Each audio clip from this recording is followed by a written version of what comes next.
সুপ্রিয় ভিউয়ার্স আসসালামু আলাইকুম। বরাবরের মতো আমি তাহমিনা সুচি আনান্তিস কিচেন ফেস্টিভ্যাল থেকে সবাইকে আবারও শুভেচ্ছা জানাচ্ছি। আবার চলে এলাম আপনাদের মাঝে, তবে সাথে থাকছে কাঁচা জলপাইয়ের কুচি আচারের রেসিপি, যাতে রান্না করার ঝামেলা নেই কোনো রোদে দেওয়ার ঝামেলাও। রেসিপি এর প্রিপারেশনে প্রথমে আমি 1 কেজি বড় সাইজের জলপাই ভালোভাবে ধুয়ে স্ট্রেনারে এভাবে বেশ কিছুক্ষণ রেখেছি, যাতে এক্সট্রা পানিটা একদম শুকিয়ে যায়। এই আচারটা তৈরি করতে একটু বড় সাইজের এবং কাঁচা ফ্রেশ জলপাইটাই নেওয়ার চেষ্টা করবেন, এতে গ্রেট করতে বেশ সহজ হয়। এবার গ্রেটারের এরকম বড় অংশের সাহায্যে গ্রেট করে নিচ্ছি, এতে এরকম কুচি হয়ে গ্রেট হবে। কিছুটা কষ্টসাধ্য, তবে আস্তে আস্তে সবগুলো এভাবে কুচি করে নিয়েছি। এবারে কুচি করা জলপাইগুলো একটি পাত্রে নিয়ে নিয়েছি, তাতে দিচ্ছি স্বাদমতো লবণ। ভালোভাবে লবণগুলো মেশানো হলে একপাশে রাখছি। এবার এই কুচি আচারের মশলার জন্য এখানে আমি নিয়েছি 1 টেবিল চামচ সাদা সরিষা, আধা চা চামচ গোটা পাঁচফোড়ন, মেথি 1/4 চা চামচ আর 5 কোয়া বড় সাইজের রসুন। আরও দিচ্ছি 2 টেবিল চামচ ভিনেগার, এতে মিশ্রণটা ব্লেন্ড করতে সুবিধা হবে। এবার লবণ মাখানো জলপাই থেকে এক্সট্রা পানিগুলো ঝরিয়ে নেওয়ার পালা। তার জন্য এভাবে একটা সুতি কাপড় নিয়েছি।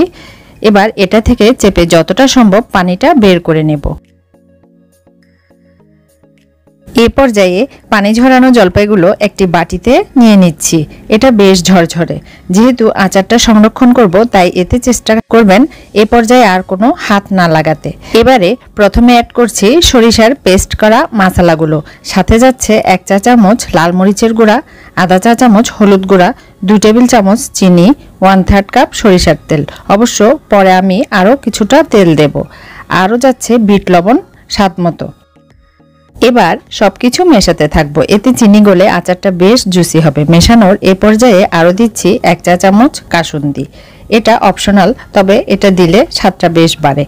আরও দিচ্ছি 1 চা চামচ চিলি ফ্লেক্স। সবকিছু ভালোভাবে মিশিয়ে লবণ চেক করেছি। বেশ মজাদার, ইয়াম্মি এবং স্পাইসি জলপাইয়ের আচার এবার বয়ামে সংরক্ষণের পালা। এবার একটা পরিষ্কার কাচের বয়ামে প্রথমে আমি 1 চিমটি কালো জিরা তলায় দিয়ে নিয়েছি। এবার তৈরি করা আচারগুলো বয়ামে আলতো করে পুরে নিচ্ছি।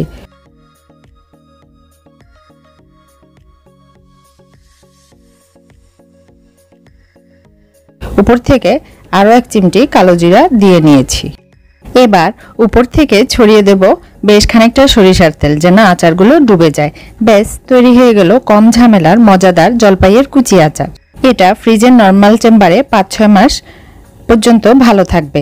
আশা করছি এই সহজ রেসিপিটাও আপনাদের বেশ ভালো লাগবে, আর ভালো লাগলেই এই জলপাইয়ের সিজনে এটি তৈরি করে রাখতে পারেন। আবারও অন্য আরেকদিন এরকম সহজ আরও একটি রেসিপিতে কথা হবে। ততক্ষণ পর্যন্ত সবাই অনেক বেশি ভালো, সুস্থ ও নিরাপদে থাকবেন। আজকের মতো আল্লাহ হাফেজ।